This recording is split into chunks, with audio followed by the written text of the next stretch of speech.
घाबरायचं काय सतत आणि रडायचं काय सतत, कणाकणाने जगत जगत मरायचं काय सतत. आपल्याच मनाला, आतल्या आवाजाला, तळपत्या सूर्याला आणि भरतीच्या समुद्राला, डोळ्यातल्या पाण्याला, पोटातल्या भुकेला, ओठातल्या गाण्याला, मोहरल्या श्वासाला, आभाळात उडायला, आपलेच पंख पसरायला, माझ्यातल्या तुला आणि तुझ्यातल्या मला, घाबरायचं काय सतत, रडायचं काय सतत आणि कणाकणाने जगत जगत मरायचं काय सतत. कधीतरी घरटं बांधू, एक एक काडी गोळा करू, कधीतरी पडतं घेऊ, भातुकलीचा डाव मांडू, चुकू थोडे हरू सुद्धा, चुकू थोडे हरू सुद्धा, जिंकायचंच काय सतत, घाबरायचं काय सतत आणि रडायचं काय सतत, कणाकणाने जगत जगत मरायचं काय सतत. वा, फारच छान.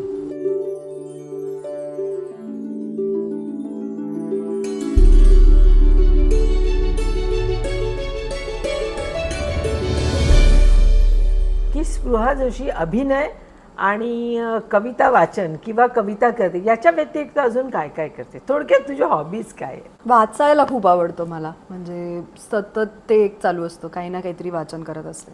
गेल्या वर्षभरात लागलेला नवीन छंद आणि जो खूपच म्हणजे आता असं जवळचं झालं, मी क्रोशे करते. सो रिकाम्या वेळात ते एक सतत चालू असतं. मला कुकिंग आवडतं खूप. सो वेळ मिळाला तर, कारण रोज तर शक्य होत नाही स्वयंपाक अख्खा चारीठाव करणं, पण मला स्वयंपाक करायला आवडतो.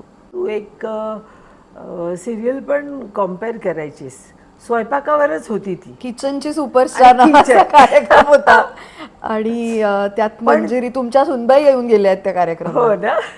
तिला पण प्रचंड आवड आहे स्वयंपाकाची. पण त्यावेळेला असं लक्षात येत होतं की तुला स्वयंपाकाची फारशी आवड नव्हती. नाही, हो ते बरोबर आहे. मला स्वयंपाकापेक्षा ऑनेस्टली खायची जास्त आवड होती आणि ती कायमच होती. म्हणजे मी टोकाची खवई म्हणतो तसं आहे आणि सगळ्या पद्धतीचं क्विझिन आवडतं. पण माझी आई मला नेहमी म्हणायची की कधी ना कधीतरी तू स्वयंपाक करायला लागशीलच, कारण जो खातो आवडीने चवीने त्याला स्वतःला असं करून बघावंसं वाटतंच. आणि माझ्या बाबतीत पण तेच झालं. आणि कोविड त्याच्यामध्ये खूप मोठा कॅटलिस्ट आहे. अनेक लोक हे रिलेट करतील, कारण तेव्हा काही पर्यायच नव्हता. सो आपण अगदी नाही का डाल्गोना कॉफीपासनं सगळं लोकांनी घरी केलंय, पिझ्झे बिझे घरी केलंय रेसिपीज बघून. पण त्या काळामध्ये मला असं वाटतं रणवीर ब्रार, संजोत कीर, मधुरा बाचल ह्या तिघांवरती माझं घर चाललेलं आहे त्या काळामध्ये. कारण मी इतक्या रेसिपीज त्यांच्या सतत बघायचं आणि मी आर्डंट फॅन आहे. मधुराताईच्या घरी मध्यंतरी एका मालिकेच्या प्रमोशनसाठी आम्ही गेलो होतो. तर मला जवळपास म्हणजे कसं सांगू, एक्सप्लेन करू, आपण असं सेलिब्रिटीला बघून असं आपल्याला असं होतं ना की आपण कोणाला भेटलोय आज, तसं मला तिला जणांनी रेसिपी शिकवल्या असं तू म्हणते. मग माझ्या सुनेकडून काही शिकलेस की नाही? मंजिरीकडून तिने काहीतरी केलं होतं त्या दिवशी मला. मी ऑफकोर्स तो तसाच एपिसोड होता की मला आणि टेस्टिंगच करायचं असायचं आणि मी अत्यंत आवडीने मज्जेने तो अख्खा शो होस्ट करायचा. पण मंजिरीच्या हातचं मी त्यामुळे खाल्लेलं आहे. जेव्हा आता मी सिरियलचं शूटिंग पण पाहते किंवा माझी जेव्हा मी सिरियल केली होती त्यावेळेला, की आर्टिस्ट जे असतात ते अगदी सकाळी 6 वाजल्यापासून येतात, अनेकदा ते रात्री 10-11 वाजेपर्यंत असतात. आणि एखादा त्यांचा शॉट असतो तो सकाळी होतो आणि एखादा रात्री 10 वाजता. ते ह्या मधल्या वेळात काय करतात काय? म्हणजे तुम्ही तुमचा तो वेळ कसा घालवता? ह्यासाठी एकतर तुमचं युनिट चांगलं असणं ही सगळ्यात मोठी गरजेची गोष्ट आहे. म्हणजे ज्या कलाकारांसोबत तुम्ही काम करता आहात त्यांच्याबरोबर ना आयडियली डेली सोप करताना आपण आपल्या घरच्यांपेक्षाही जास्त वेळ घालवत असतो. हो, म्हणजे आपल्या घरी आपण लिटरली झोपायला जातो फक्त, अक्षरशः पाठ टेकवायला. कारण सकाळी 9ची जरी शिफ्ट असेल तरी 8:30चा कॉल टाईम असतो most of the time. So तुम्हाला 7:30-7:15ला घर सोडावं लागतं. ते पॅकअप तुमचं 10-10:15ला होतं. शूटिंग असतात ते मीरा रोड, विरार अशा लांब ठिकाणी. ठाण्याला हल्ली मोस्ट ऑफ द टाइम सगळी शूटिंग होतात मराठी मालिकांची. सो समजा प्रवास आणि हा असा वेळ पकडला तर आपण आपल्या घरी लिटरली फक्त पाठ टेकवण्यापुरते जाऊ शकतो. समजा तुम्ही सिरियलची हिरोईन असाल तर तुम्हाला ही सूट नाहीच आहे. म्हणजे तर तुम्हाला मग 12 तास काम करायचं, कारण किमान 10 सीन्स तरी 8 ते 10 सीन्स होतात एका दिवसात. आणि त्यात साड्या बदलायच्या, दागिने बदलायचे, हे सगळं पहिल्या दिवशी खूप मजेशीर वाटतं. नंतर रोजचं झालं की त्याचा त्रास व्हायला लागतो, कारण प्रत्येक सीन नंतर तो जो मधला वेळ तुम्ही म्हणताय तो त्या मुलीचा अर्ध्या वेळेला साड्या बदलण्यातच जातो किंवा कपडे चेंज करण्यातच जातो. पण उरलेले जे लोक असतात त्यांची खरं तर मला मजाही वाटते. म्हणजे जे बाकीचे कॅरेक्टर्स असतात ना त्यांच्यासाठी काय मधला वेळ आयदर तुम्ही गप्पा मारा, छान पुस्तकं वाचा, छान काहीतरी तुम्हाला आवडते ती एखादी गोष्ट करा. अनेक लोक हल्ली आयपॅड्स किंवा अशा गोष्टी घेऊन येतात, सिनेमे बघतात, वेबसिरीज बघतात. मी सुखकळले नावाची जी मालिका आत्ता कलर्स मराठीवर केली मागच्या 1.5 वर्षापूर्वी, ती करताना मला सगळ्यात मोठा हे होता तो क्रोशेटच्या माझ्या छंदाचा. त्यामुळे मी माझं जेव्हा सीन नसेल माझा त्यावेळेला मी क्रोशे करायचे, नाही तर मी पुस्तक वाचायचे. पुस्तक तर प्रत्येक वेळेला बॅगेत असतंच सोबत, त्यामुळे तो एक छंद असल्यामुळे मला नॉर्मली कंटाळा येत नाही. मी माझं मन रमवू शकते मधल्या वेळेत. पण आत्तापर्यंत नेहमी असं झालंय की इतका वेळच मिळत नाही खरं सांगायचं तर. कारण ते चटा कपडे बदलून या, पुढचा सीन वाचा, मग तोपर्यंत स्क्रिप्ट घेऊन असिस्टंट्स आलेले असतात. मग ते कारण तुम्हाला सिनेमासारखी डेली सोपला अगोदर स्क्रिप्ट येत नाही, ती तुम्हाला त्या दिवशीच्या सीनची त्या क्षणी हातात असतात. अनेकदा तसंही होत असतं. सो पुन्हा पुढचा सीन वाचणं, ते आपले डायलॉग्स पाठ करणं ह्याच्यात आणि दिवस कसा निघून जातो कळत सुद्धा नाही. म्हणजे समजा छान तुमची टीम असेल ना तर डेली सोप करण्यासारखी मजाच नाही दुसरी. तर तेही आहे. आता तू म्हणेस की मी वाचन करते, तर तुला वाचनाची आवड आहे का? आणि हो, मी म्हणलं ना मगाशी माझा छंदच आहे तो आणि ती खूप लहानपणापासून. म्हणजे तुला काय वाचायला आवडतं? प्रवास वर्णन, कादंबरी, कविता? कविता तर ऑफकोर्स आवडतात, पण आत्मचरित्र खूप आवडतात वाचायला मला. आत्ता सुद्धा माझ्या बॅगेत जे पुस्तक आहे ते कारुळचा मुलगा नावाचं मधु मंगेश कर्णिकांचं आत्मचरित्र आहे. सो ते मी आत्ता वाचते. आत्मचरित्रांमध्ये मला असं वाटतं की कादंबरीमध्ये एखादा लेखक विचार करून जे नाट्य आणतो त्याच्या कल्पनाशक्तीने ते आत्मचरित्रामध्येच असतं मुळात. ती मी एक कादंबरी असल्यासारखीच असते. कारण एखाद्या माणसाचं आयुष्य केवढं ड्रॅमॅटिक असू शकतं, आपल्याला आश्चर्य वाटतं ते वाचताना. आणि मला प्रत्यक्ष माणसांनी जगलेलं आयुष्य वाचायची खूप मज्जा येते. म्हणजे मग लक्ष्मीबाई टिळकांचं स्मृतिचित्रे असेल किंवा रमाबाईंचं जे आत्मचरित्र आहे ज्याच्यावर उंच माझा झोका होती. सो ही सगळी आत्मचरित्र फार फॅसिनेटिंग वाटतात मला. आता तू इतक्या वेगवेगळ्या विषयांवर कविता लिहिल्यास, मग कविता संग्रह करून प्रकाशित करणे वगैरे असं काही केलेस का? केलं ना, मी 2 पुस्तकं त्याच्याविषयी केली. मी चांदण चुरा नावाचा माझा पहिला संग्रह आहे आणि लोपामुद्रा नावाचा दुसरा आहे. आणि आता 3ऱ्या संग्रहाचं काम चालू आहे. सो त्याच्यासाठीच्या कविता फायनल करणं, त्याचं संपादन, असं सगळं आता प्रोसेस. कुठल्या विषयावरच्या कविता करायला जास्त आवडतं?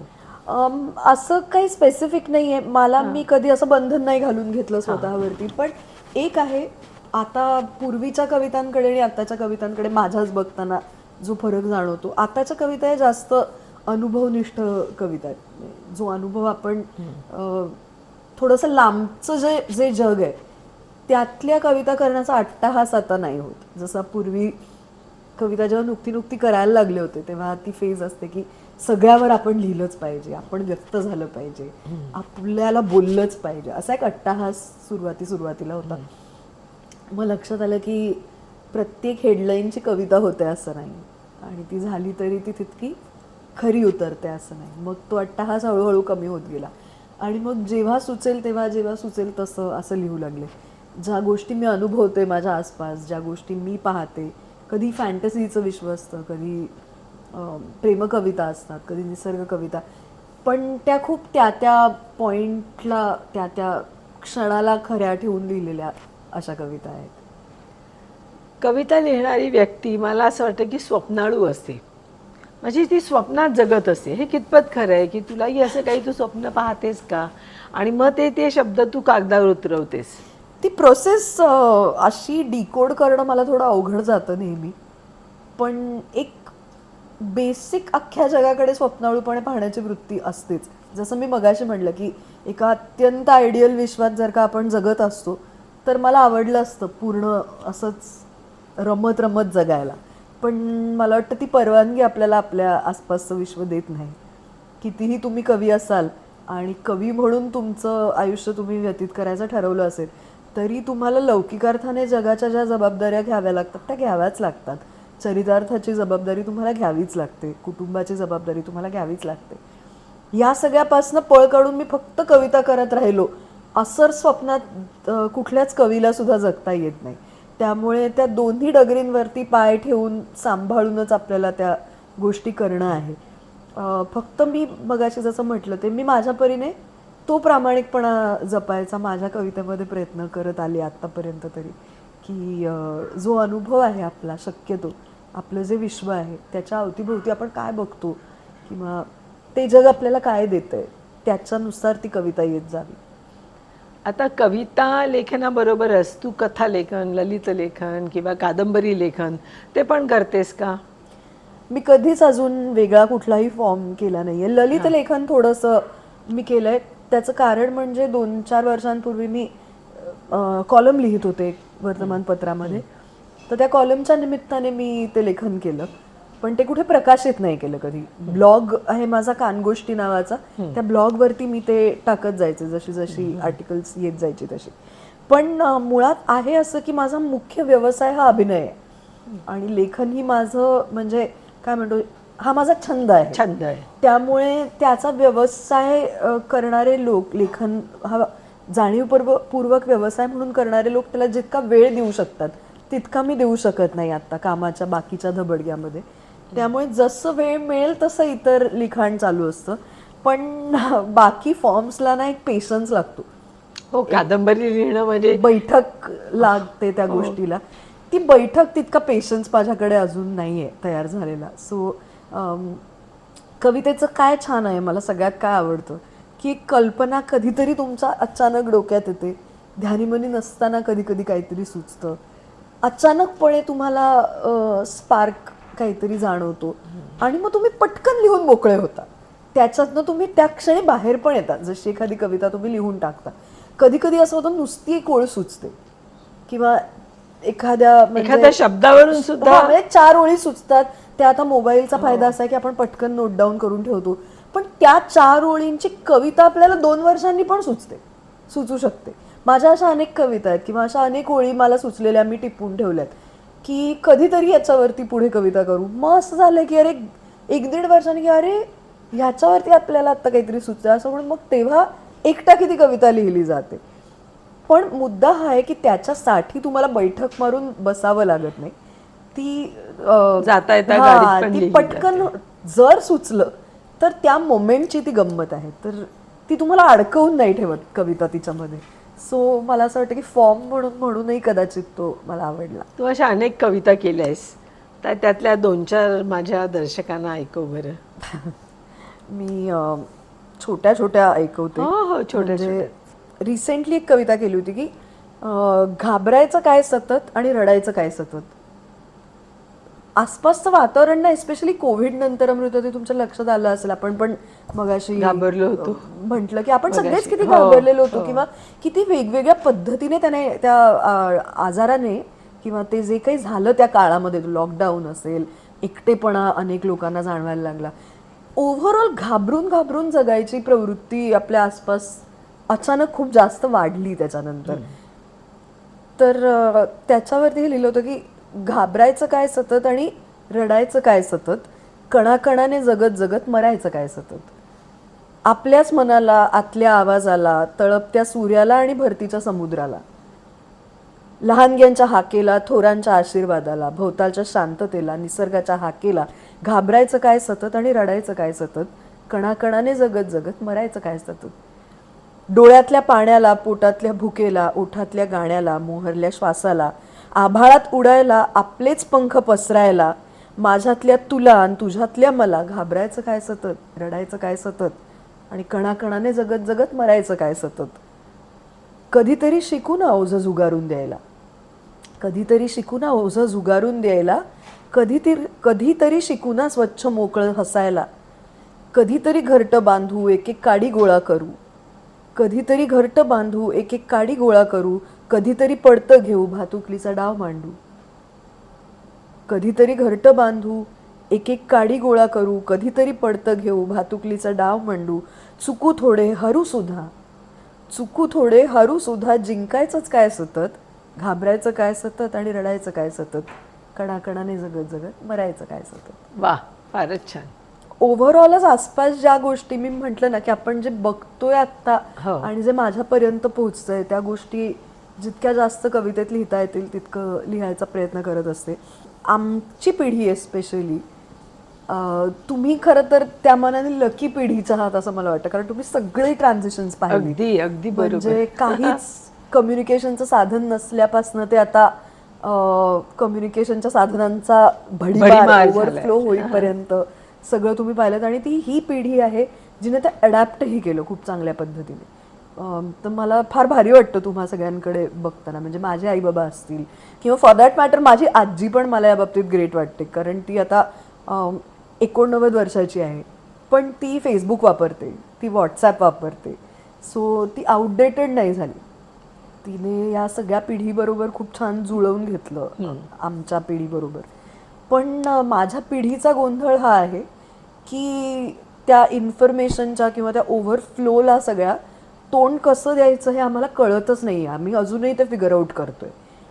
तर इंस्टाग्रामची एक गंमत आहे. म्हणजे आता सगळ्यांच्या हातात सतत इंस्टाग्राम असतं आणि you can't get away from it, right.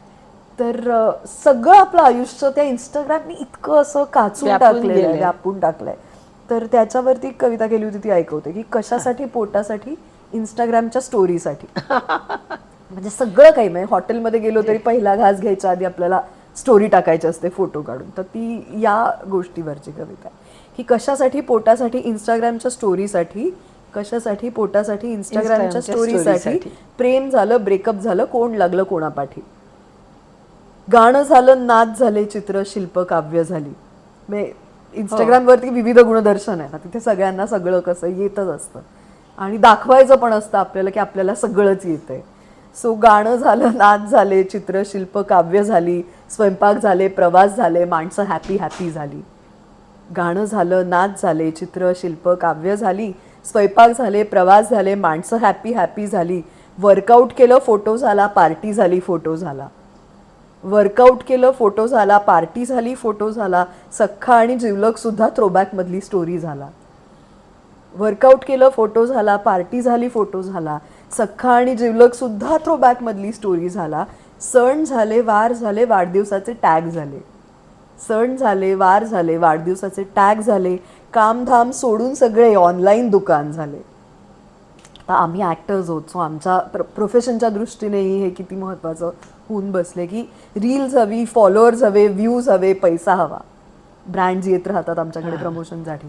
So reels हवी, फॉलोअर्स हवे, व्ह्यूज हवे, पैसा हवा. रोज ताजा चेहरा करून विकण्यासाठी ब्रँड नवा. घटना हवी, दुर्घटना हवी, सनसनाटी कॉन्टेंट हवा. साधं सोपं नकोच आहे काही. घटना हवी, दुर्घटना हवी, सनसनाटी कॉन्टेंट हवा. जन्मापासून मरणाचा सॉलिड व्हायरल सोहळा हवा. शेमिंग झालं, ट्रोलिंग झालं, पब्लिक पोझिशनिंग झालं.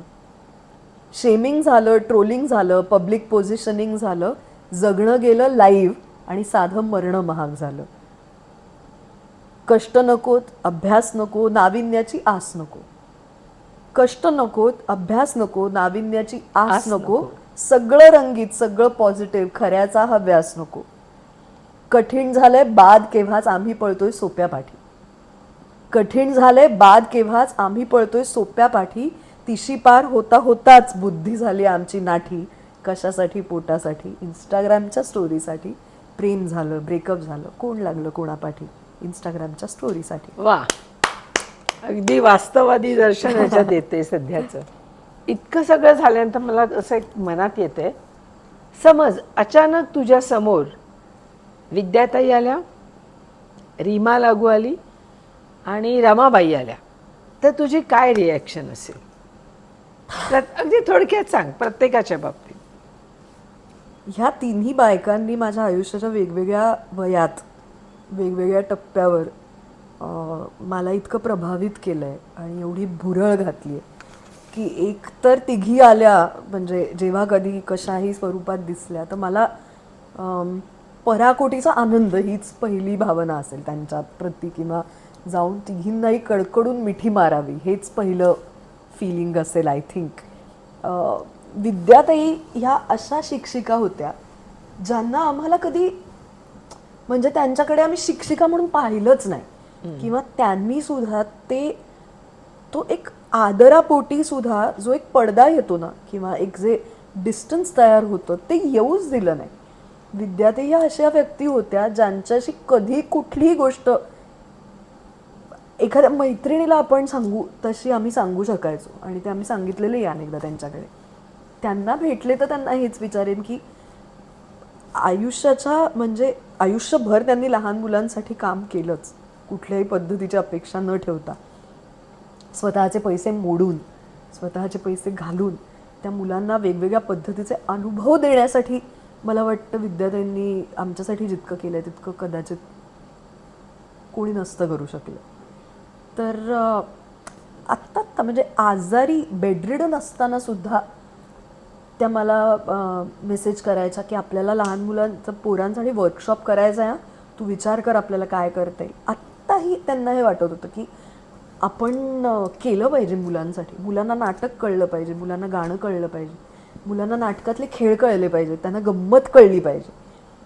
विद्यार्थ्यांनी जर का सगळ्यात मोठी गोष्ट आम्हाला लहान मुलांना जर दिली असेल तर मगाशी मी म्हटलं तसं तो आत्मविश्वास, स्टेजवर उभं राहण्याचा आणि लहान मुलांचा अभिनय म्हणून एक टिपिकल अभिनय असतो आणि बऱ्याचदा बालकलाकारांना असं आपल्याला वाटतं की जितका खोटा खोटा अभिनय करत असतात. हा खोटा अभिनय नाही करू दिला विद्यार्थ्यांनी आम्हाला कधीच. त्यांनी आम्हाला आपण जसं बोलतो तसं काम करायला शिकवलं. त्यामुळे मला असं वाटतं की नॅचरल अभिनय करणं हे जे नंतर शिकवावं लागतं ते त्यांनी त्याची पूर्वतयारी तो बेस खूप पूर्वी आमच्याकडनं करून घेतला. त्याच्यामुळे मी त्यांना तर हेच विचारेन की हे कसं जमलं, हे कसं केलं तुम्ही, लहान मुलांच्या मानसिकतेत जाऊन त्यांना त्यांचं नाटक करू द्यावं, हे कसं आलं तुम्हाला. विद्याताई खरं तर चित्रकलेच्या शिक्षिका बालमोहनमध्ये. विद्यार्थ्यांनी एक दिवस आम्हाला ब्युटी पार्लर असं चित्र काढायला सांगितलं. आम्ही 5वीत होतो आणि मला हे अजून लख्ख आठवतं आणि मी त्यांना म्हटलं मी नाही काढणार चित्र, मला ब्युटी पार्लर माहीत नाही कसं असतं, माझ्या आईने मला ब्युटी पार्लरमध्ये कधी नेलेलं नाही. तर त्या म्हणल्या पण ब्युटी पार्लर म्हणल्यावर तुला काय दिसतं, तुला काय वाटतं काय असेल ते काढ तू. हे स्वातंत्र्य देणारे किती शिक्षक आपल्याकडे आहेत किंवा चित्रकलेच्या तासाला आपल्याकडे हे चित्र मी फळ्यावर काढलं ते तुम्ही कॉपी करा तुमच्या ड्रॉइंग बुकमध्ये हे सांगणारे शिक्षक अनेक आढळतील. पण तुला ब्युटी पार्लर म्हणजे काय दिसतंय हे एका 6वीतल्या मुलीला विचारून तिचं चित्र अप्रूव्ह करणारे किती शिक्षक असतात. त्या विद्याताई होत्या. आणि मला असं वाटतं की कविता पण इनफॅक्ट मगाशी तुम्ही म्हटलं की कशी सुरुवात झाली कवितेची, ती पण विद्याताईंमुळे झाली. जबरदस्तीने त्यांनी मला त्या बालश्री नावाच्या स्पर्धेला पाठवलं मी 9वीत असताना. का त्यांना वाटलं की मी एका लिखाणाच्या स्पर्धेत सहभागी व्हावं मला माहीत नाही. तोपर्यंत मी आयुष्यात एकही कविता केलेली नव्हती, काही लिहिलं नव्हतं. त्यांनी तो विश्वास माझ्यावर दाखवला आणि त्या स्पर्धेत पाठवलं. मग पुढे मला त्याची मजा आली. मी माझ्या आयुष्यातली पहिली कविता त्या स्पर्धेत केली. पुढे मग मला तो फॉर्म आवडला, मला तिथं बक्षीस मिळालं. तेव्हा राष्ट्रपती होते आपले doctor APJ Abdul Kalam. So तो राष्ट्रपती पुरस्कार होता. काय माहिती होतं, तेव्हाही भांडले होते मी त्यांच्याशी की मला नाही येत ह्यातलं काही, मी नाही जाणार. त्या म्हणल्या तू जा, तर नाही आवडलं तर कोरा पेपर देऊन ये. हे करणारे किती लोक तुम्हाला भेटतात. म्हणून मला असं वाटतं की मी विलक्षण भाग्यवान आहे. तुम्ही म्हणलात खरं तर थोडक्यात सांग, पण त्यांच्याबद्दल मला थोडक्यात सांगणं शक्य नाही म्हणून इतकं बोलले. रीमा मावशी भेटली मला एक तर आठवण आली. आत्ता नुकताच जो नॅशनल अवॉर्ड फंक्शन झालं दिल्लीला, 71वा नॅशनल अवॉर्ड, शाहरुख खानला जे अवॉर्ड मिळवण्यासाठी 30 वर्षे घालवावी लागली, तर यंदाच्या वर्षी 4 लहान मुलांना राष्ट्रीय अवॉर्ड मिळालं. अर्थात ॲक्टिंगसाठी मिळालं, परंतु 4 मराठी मुलांना मराठी चित्रपटांसाठी नॅशनल अवॉर्ड मिळाला. म्हणजे खरंच कौतुकाची गोष्ट आहे की त्यांनाही कोणीतरी या क्षेत्राचा दरवाजा दाखवला म्हणून ते तिथपर्यंत पोचू शकले. डेफिनेटली. रीमा मावशी ही अशी व्यक्ती होती की म्हणजे एक तर मला असं वाटतं की तिला फार छान वाटलं असतं आत्ता मी पुरुषमध्ये तिने केलेलं काम करते हे बघून. आम्ही खूप जवळ होतो एकमेकींच्या. माझ्यासाठी ती खूप जवळची व्यक्ती होती. हक्काने ओरडणारी, काय तुम्ही मुली हल्ली शूटिंग करता त्याच्यात तुम्ही काय स्वतःची काळजी घेत नाही, इथपासनं ते छान छान पदार्थ करून खाऊ घालणारी आठवणीने, असं ते सगळंच कॉम्बिनेशन होतं. सो तिने ज्या पद्धतीने तिचा स्टँड घेऊन ती काम करत राहिली हिंदी चित्रपटसृष्टीमध्ये, जो तिने ठसा उमटवला. या सगळ्या स्ट्रॉंग बायका आहेत खूप, म्हणजे फिजिकली मेंटली अशा स्ट्रॉंगनेस आहे त्यांच्यामध्ये प्रचंड, आणि त्यांनी तो ठसा उमटवला स्वतःचा. तर मला असं वाटतं तिने फार कौतुक केलं असतं माझं. तिने फार प्रेमाने मला 4 आणखी गोष्टी सांगितल्या असत्या ज्या तिने ती स्वतः परफॉर्म करताना करायची. पुरुष करतानाचे अनेक अनुभव तिने आम्ही गप्पा मारताना मला पूर्वी सांगितलेले आहेत, कसं चक्र पूर्ण होत असतं. मी आज करतेय पुरुष तर ते बघायला ती नाही आहे, पण तिच्या कित्येक प्रयोगातल्या अनुभवांना तिने माझ्याशी ऑलरेडी ते सगळे अनुभव शेअर केलेले होते. सो आपल्याला वाटत असतं की सगळं आपल्यातनं आपण उभं करतोय, पण मला माहिती आहे की कुठेतरी तिचं ते सांगणं माझ्या डोक्यात रुजलेलं आहे की अंबिका करताना तिची मानसिकता काय होती किंवा ती काय पद्धतीने करायची. सो खूप फॅसिनेटिंग आहे तिचं सुद्धा आयुष्य सगळं. आणि तिने जे रोल्स निवडले, कुठल्या पद्धतीने तिच्या कुठल्या करिअरच्या टप्प्यावर तिने काय पद्धतीने choices of her work, I think that is very fascinating to me. तर मी ते विचारेन तिला, ती भेटली तर, की काय इन्स्पिरेशन तिची असेल ते घेण्यामागे. आणि रमाबाई भेटल्या तर मग म्हणजे मला असं वाटतं की एकतर पायाला हात लावून पहिलं म्हणजे नमस्कारच करेन.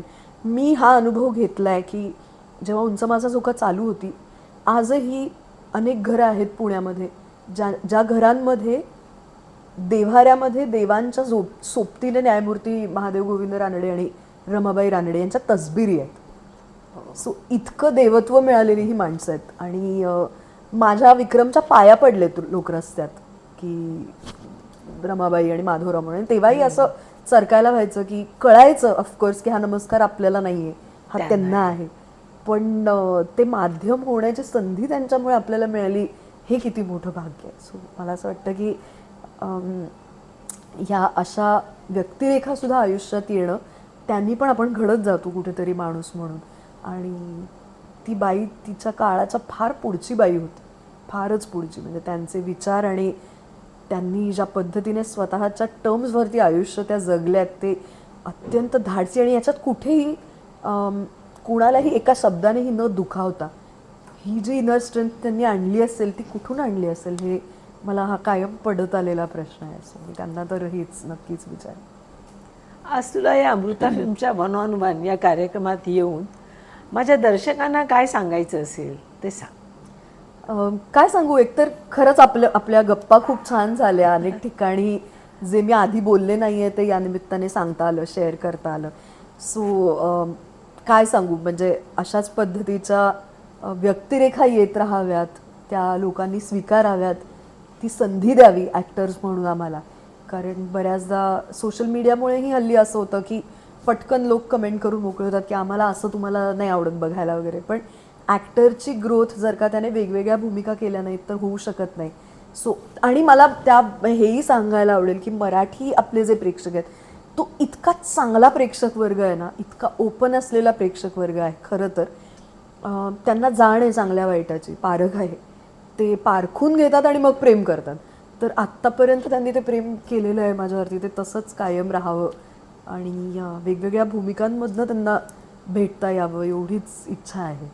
स्पृहा, मगासपासून ऐकते तू छान छान गोड गोड सगळं मस्त झालं, छान झालं सांगतेस, पण या क्षेत्रात काही वाईट अनुभव आले आहेत का तुला?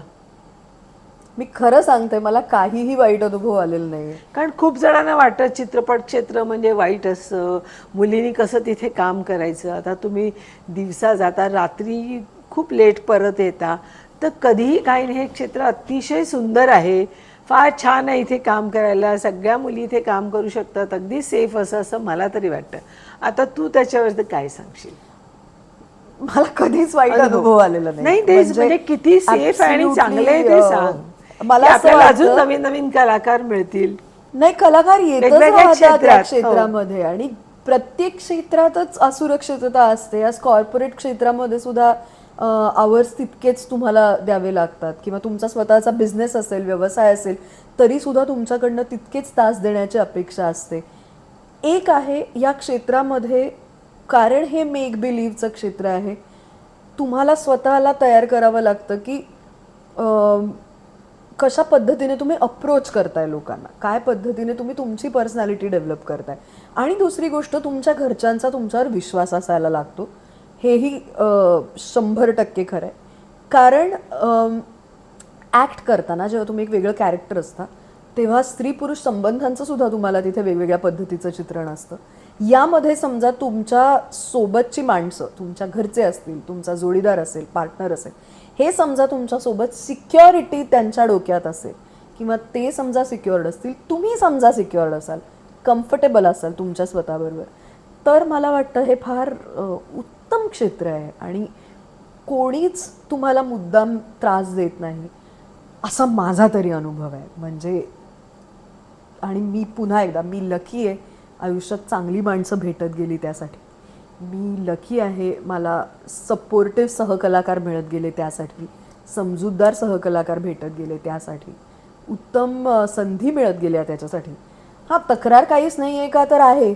मला असं वाटतं की सिनेमांमध्ये, आधी मी म्हटलं आहे अनेक ठिकाणी की सिनेमांमध्ये जितकं हवं तितकं मला काम नाही मिळालं. जसं जसं मला वाटतं की मला मिळावं तितके सिनेमे माझ्याकडे नाही आले. Fair enough. काम चालूच राहतं, तुम्ही स्वतःला वेगवेगळ्या पद्धतीने एक्सप्लोअर करत राहता.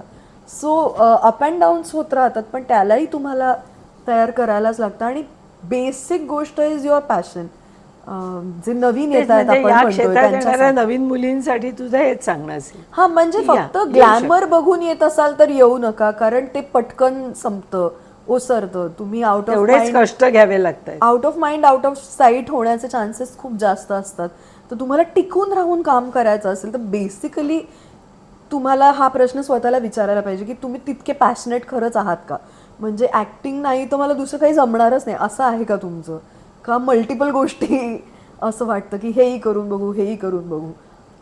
असं असेल तर मग तेवढं टिकून राहून करिअर एस्टॅब्लिश करणं थोडं अवघड होऊ शकतं कदाचित. पण माझा अनुभव आत्तापर्यंत तरी चांगला आहे. तू आली आहेस म्हणून माझे जे स्पॉन्सर आहेत त्यांनी तुझ्यासाठी काही गिफ्ट्स पाठवले आहेत, त्या तुला मी देते. ये स्पृहा, तुझ्यासाठी डॉक्टर जी.डी. पोळ फाउंडेशन यांचं आयुर्वेदाचं हॉस्पिटल आहे आणि कॉलेजसुद्धा आहे. तर हे त्यांचे खूप छान प्रोडक्ट असतात. हर्बल टी, ऑइल मसाज आणि अनेक उठणं, असे बरेच प्रोडक्ट आहेत, सगळे आयुर्वेदाचे आहेत. हे त्यांनी तुझ्यासाठी पाठवले. वापर आणि नक्की सांग कसे. डेफिनेटली. सिरो कंपनीचे हे प्रॉडक्ट आहेत. हे सर्व प्रॉडक्ट जे आहेत ते अमेरिकन प्रॉडक्ट आहेत. एकेका बाटलीची किंमत जवळजवळ 4 ते 5 हजार आहे. परंतु त्यांनी, त्या कंपनीने इथे इंडियात आणून त्याचं ॲनालिसिस केलं आणि सेम प्रॉडक्ट इथे बनवले.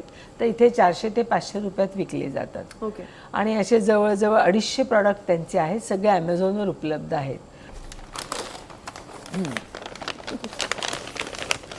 आता हे प्युअर ओरिजिन्स त्यांनी हे तुझ्यासाठी पाठवलेलं आहे. सगळे ऑर्गॅनिक प्रॉडक्ट आहेत. Thank you pure origins. हे तुझ्याकडे येतात, तू ट्राय केलेले आहे मला माहित आहे, तरी पुन्हा पाठवलेले आहेत. थँक्यू. विना वर्ल्ड तर्फे ही त्यांनी बॅग पाठवली आहे तुझ्यासाठी.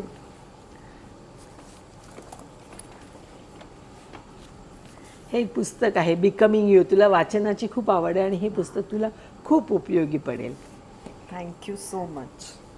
डॉरिस गोडांबे यांचे खूप सारे ब्युटी प्रोडक्ट आहेत, ब्रश आहेत, त्यांनी हे तुझ्यासाठी दिले. थँक्यू. आणि मला तुम्ही आज इथे बोलावलं, मी तुमच्यासाठी एक छोटंसं, एवढी सगळी गिफ्ट्स नाही आहेत पण एक छोटंसं गिफ्ट मिळालं ह्याचाच आनंद खूप असतो. मला स्वतःला गिफ्ट कोणीही दिलं तरी आवडतं आणि लोकांना द्यायला पण आवडतं. Same year. त्यामुळे मला तू हे गिफ्ट आणलं, मला खूप खूप आवडलंय हे गिफ्ट. कारण फार कमी लोक मला इथे येतात तेव्हा गिफ्ट घेऊन येतात. तेव्हा कारण आल्यानंतर त्यांना गिफ्ट मिळतं, परंतु माझ्यासाठी कोणी आठवणीने गिफ्ट आणलं हे माझ्यासाठी खूप मला आनंदाचं वाटतं. थँक्यू. Most welcome. आणि थँक्यू मला बोलावलं आज इथे त्यासाठी. आणि खूप छान गप्पा झाल्या, ज्या मी मगाशी म्हटलंच की सगळीकडे सगळं बोलता येतच असं नाही, वेळेची मर्यादा असते, कधी विषय त्या दिशेने जात नाहीत. पण आज इतक्या वेगवेगळ्या डायव्हर्स गोष्टींवरती आपण बोललो आणि इतकं छान तुम्ही सहज त्या गप्पा आपल्या झाल्या. So thank you so much for that. आणि प्लीज हे चॅनल लाईक शेअर सबस्क्राईब सगळं करा. आणि हा इंटरव्ह्यू बघून सगळ्यात शेवटी मी जे बोलली आहे ते खाली कमेंटमध्ये लिहा, म्हणजे आपल्याला कळेल की कोणी शेवटपर्यंत बघितला इंटरव्ह्यू.